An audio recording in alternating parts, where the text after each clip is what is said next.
Welcome to money management channel. Market இப்போ வந்து ஒரு கரெக்டான டைரக்ஷன்ல போகுதா அப்படின்னா கண்டிப்பா ப்ரெடிக்ட் பண்ண முடியாத டைரக்ஷன்ல தான் போயிட்டு இருக்கு.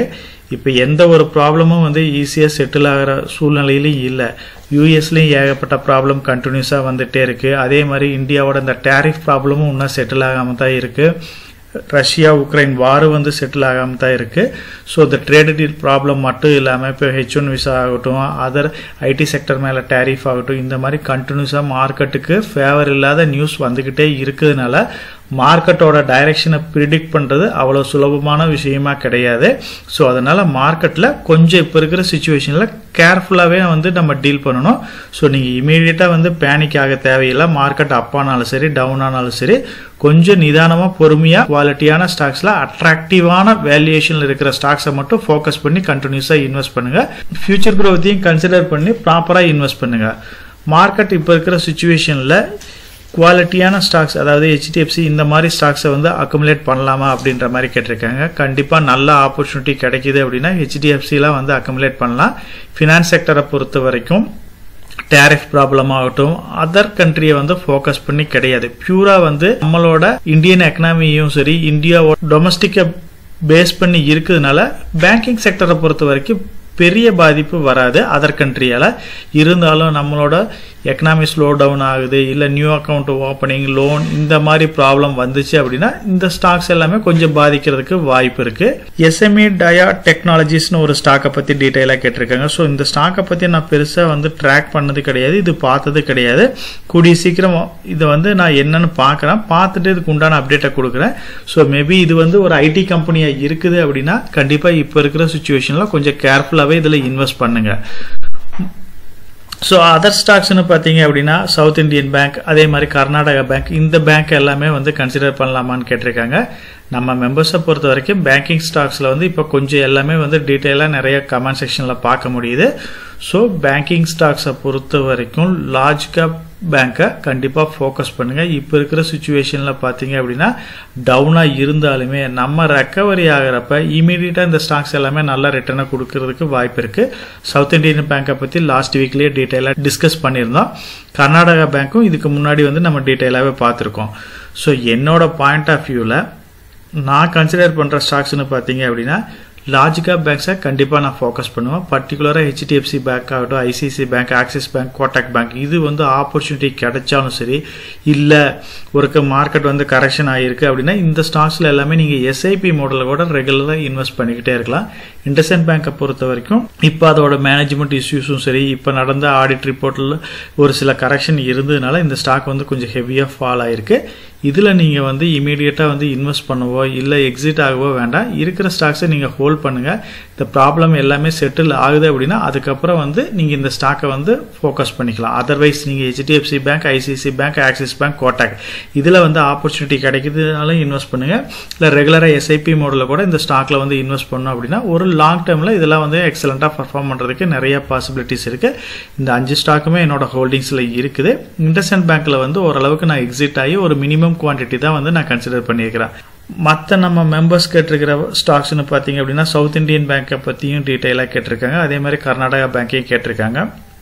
இந்த ஸ்டாக்ஸை பொறுத்த வரைக்கும் இது ஸ்மால் பேங்க்ஸாக இருக்கிறதுனால என்னோட பாயிண்ட் ஆஃப் வியூவில் நீங்கள் பார்த்தீங்க அப்படின்னா ஃபெடரல் பேங்க்கையும் IDFC ஃபர்ஸ்ட் பேங்க்கையும் வந்து நம்ம ஃபோக்கஸ் பண்ணலாம். ஏன்னா இதுக்கு வந்து ஒரு நல்ல பிரைட்டான ஃபியூச்சர் இருக்குது. ரிமைனிங் ஸ்டாக்ஸ்னு பார்த்தீங்க அப்படின்னா Tamil Nadu mercantile bank, Karnataka bank, south Indian bank, இந்த பேங்க்ஸ் எல்லாமே வந்து புக் வேல்யூவோட கம்மியான லெவலில் ட்ரேட் ஆகிட்டு இருந்தாலுமே இதுக்கும் நல்ல ஃபியூச்சர் இருக்குது. இருந்தாலுமே இது வந்து கொஞ்சம் இப்போ நம்ம டிஸ்கஸ் பண்ண லார்ஜ் கேப் பேங்கை கம்பேர் பண்ணுறப்ப இதில் வந்து கொஞ்சம் ரிஸ்க் இருக்கிறதா தான் நான் பார்க்குறேன். அதர்வைஸ் நீங்கள் இந்த ஸ்டாக்ஸில் ஏதாச்சும் ஒன்று இன்வெஸ்ட் பண்ணலாம் அப்படின்னா என்னோட பாயிண்ட் ஆஃப் வியூவில் ஃபெடரல் பேங்க்கும் IDFC பேங்க்கையும் ஃபோக்கஸ் பண்ணலாம். ஆனால் இந்த 2 பேங்க்குமே என்னோட ஹோல்டிங்ஸில் கிடையாது. இப்போ நம்ம பார்த்துருக்கிற federal bank, Tamil Nadu mercantile bank, Karnataka bank, south Indian bank, IDFC first bank, Indian overseas, UCO bank இது எதுவுமே வந்து என்னோட ஹோல்டிங்ஸில் கிடையாது. ஒன்லி லார்ஜ் கேப் பேங்க்ஸ் மட்டும்தான் என்னோட ஹோல்டிங்ஸில் இருக்குது.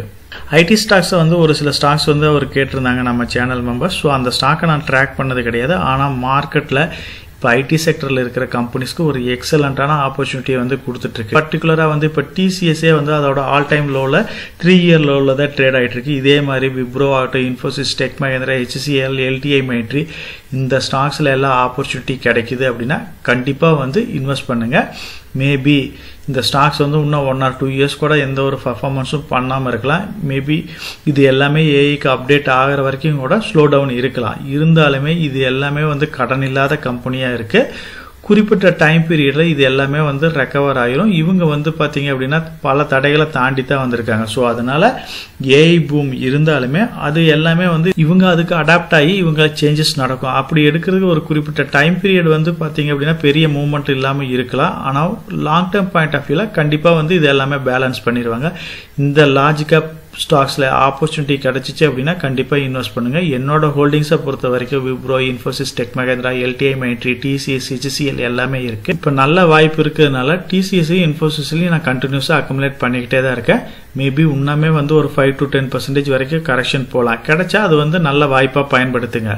ரிமைனிங் மெம்பர்ஸ் ஒரு சில கொஸ்டின்ஸ் கேட்டிருக்காங்க. ஸோ இப்போ என்னோட பர்சனல் ரீசன்னாலையும் சரி, இப்போ கன்ஸ்ட்ரக்ஷன் கொஞ்சம் ஒர்க் போயிட்டு இருக்கனால என்னால் ரெகுலராக வந்து வீடியோ வந்து போட முடியல. கூடிய சீக்கிரம் இது எல்லாமே வந்து நான் கொஞ்சம் ரெகுலரைஸ் பண்ணிவிட்டு முடிஞ்ச வரைக்கும் முதல்ல நம்ம வீடியோ போஸ்ட் பண்ண மாதிரி வீக்லி 3 வீடியோஸ் அந்த அளவுக்கு போடுறதுக்கு நான் ட்ரை பண்ணுறேன். உங்களுக்கு எந்த டவுட் இருந்தாலுமே நீங்கள் கமெண்ட் செக்ஷனில் போஸ்ட் பண்ணுவேன். கண்டிப்பாக வந்து அதுக்கு உண்டான வீடியோவை இல்லை அதுக்கு உண்டான அப்டேட்டை கண்டிப்பாக வந்து நான் ரெகுலராக பண்ணுறேன். இப்போ இருக்கிற சுச்சுவேஷனில் நீங்கள் நிஃப்டி பீஸில் இன்வெஸ்ட் பண்ணாலோ இல்லை கோல்டு பீஸில் இன்வெஸ்ட் பண்ணிக்கிட்டு இருந்தாலோ உங்களோட வேல்யூ விட இப்போ வந்து நிஃப்டி பீஸ் வந்து கொஞ்சம் குறைஞ்சிருக்கலாம். நீங்கள் பயப்பட தேவையில்லை. கண்டிப்பாக ரெகுலராக இன்வெஸ்ட் பண்ணிக்கிட்டே இருங்க. கோல்டை பொறுத்த வரைக்கும் எக்ஸலண்ட்டான ரிட்டர்னை கொடுத்துருக்கோம். இருந்தாலுமே நீங்கள் எக்ஸிட் ஆகாதீங்க. மேபி இன்னுமே இது வந்து மேலே போகிறதுக்கு நிறைய வாய்ப்பு இருக்குது. புதுசாக அக்குமுலேட் பண்ணினீங்க அப்படின்னாலும் கண்டினியூஸாக வந்து அக்குமுலேட் பண்ணுங்க. நிஃப்டி 50, நிஃப்டி 100 இந்த மாதிரி லார்ஜ் கேப் கம்பெனிஸில் இன்வெஸ்ட் பண்ணுறீங்க அப்படின்னா ரெகுலராக இன்வெஸ்ட் பண்ணுங்க. மார்க்கெட் வந்து கீழே போகுது அப்படின்னு பயப்பட தேவையில்லை. எப்பயுமே வந்து ஒரு டிஃபென்சிவ் செக்டரில் நீங்கள் இன்வெஸ்ட் பண்ணணும் அப்படின்னா கோல்டு ஆகட்டும், இல்லை pharma companies, finance companies, FMCG companies இதில் வந்து ரெகுலராக இன்வெஸ்ட் பண்ணுங்க. இப்போ யூஎஸ்லேயே ரீசெண்ட் டைமில் கூட ஃபார்மா செக்டர் கம்பெனிஸ்க்கு வந்து கொஞ்சம் டேரிஃப் போட்டிருக்காங்க. அதனால கூட இப்போ ஃபார்மா கம்பெனிஸ் எல்லாமே வந்து கொஞ்சம் கரெக்ஷன் ஆச்சு. சன் ஃபார்மா ஆகட்டும், டிவிஸ் லேபார்டரி, டாக்டர் ரெட்டி, லூபின் இந்த மாதிரி கம்பெனிஸ் எல்லாமே வந்து ஃபால் ஆச்சு. நல்ல ஆப்பர்ச்சுனிட்டி கிடைச்சிச்சு அப்படின்னா இதுலையுமே இன்வெஸ்ட் பண்ணுங்க. பேங்கிங் செக்டர் பற்றியே நம்ம டீட்டெயிலாகவே டிஸ்கஸ் பண்ணோம். FMCG செக்டரை பொறுத்த வரைக்கும் நல்லாவே கரெக்ஷன் ஆகிருக்கு. HUL, Nestle, Tata consumer product, Godrej, Dabur இந்த மாதிரி கம்பெனிஸில் ஆப்பர்ச்சுனிட்டி கிடைச்சிச்சு அப்படின்னா ரெகுலராக இன்வெஸ்ட் பண்ணுங்க. இப்போ இருக்கிற சுச்சுவேஷனில் நீங்கள் மார்க்கெட்டை பார்த்து பயப்பட தேவையில்லை. குவாலிட்டியான கம்பெனிஸில் ரெகுலராக வந்து நீங்கள் பல்காக இல்லைனாலும் SIP மோடலையோ இல்லை ஒரு உங்களோட டோட்டல் அமௌண்ட்டை ஸ்பிளிட் பண்ணியோ ரெகுலராக இன்வெஸ்ட் பண்ணுங்கள். இப்போ இருக்கிற டைம் வந்து இன்வெஸ்டருக்கு கண்டிப்பாக ஒரு சோதனை காலமாக தான் இருக்குது. கூடிய சீக்கிரம் வந்து இதுக்கு வந்து ஒரு நல்ல பிரைட்டான ஃபியூச்சர் வந்து கண்டிப்பாக இருக்குது. நம்ம சேனல் மெம்பர் கம்யூனிட்டியில் போர்ட்ஃபோலியோ அப்டேட், அதாவது என்னோட போர்ட்ஃபோலியோல என்ன ஸ்டாக் பை பண்றேன், என்ன ஸ்டாக் செல் பண்றேன், என்னென்ன சேஞ்சஸ் பண்ணிட்டு இருக்கேன், இதை பத்தி இன்ஃபர்மேஷன்ஸ் வந்து ஷேர் பண்ணிட்டு இருக்கேன். டெய்லி மார்க்கெட் அப்டேட் வந்து முடிஞ்ச வரைக்கும் போஸ்ட் பண்ணிட்டு இருக்கேன். கார்பரேட்ல என்னென்ன ஈவென்ட் இருக்கு, நம்மளோட இந்திய எக்கனாமியை பத்தி ஒரு சில யூஸ்ஃபுல்லான இன்ஃபர்மேஷன்ஸ் எல்லாமே ஷேர் பண்ணிட்டு இருக்கோம். மெம்பர் கம்யூனிட்டியில ஜாயின் பண்ணி இதை ரெகுலரா ஃபாலோ பண்ணீங்க அப்படின்னா உங்களுக்கு நாலேஜ் இம்ப்ரூவ் ஆகிறது மட்டும் இல்லாம உங்களோட போர்ட்ஃபோலியோவை ஹெல்த்தியா பில்ட் பண்றதுக்கு எல்லா வகையிலையும் சப்போர்ட்டிவா இருக்கும். நான் ஒரு செபி ரிஜிஸ்டர்ட் அட்வைசர் கிடையாதுங்க. நம்ம சேனலில் போடுற வீடியோக்கள் எல்லாமே வந்து பார்த்தீங்கன்னா எஜுகேஷனல் ஆர் இன்ஃபர்மேஷன் பர்பஸ்க்கோசரம் போஸ்ட் பண்ணுற வீடியோக்கள் தாங்க. இன்வெஸ்ட்மெண்ட்னா கண்டிப்பாக ரிஸ்க் இருக்கும். அதனால நீங்கள் உங்கள் ஃபினான்ஷியல் அட்வைசர்கிட்ட டிஸ்கஸ் பண்ணியோ இல்லை நீங்களா ஓன் டிசிஷன் எடுத்தோ இன்வெஸ்ட் பண்ணுங்கள்.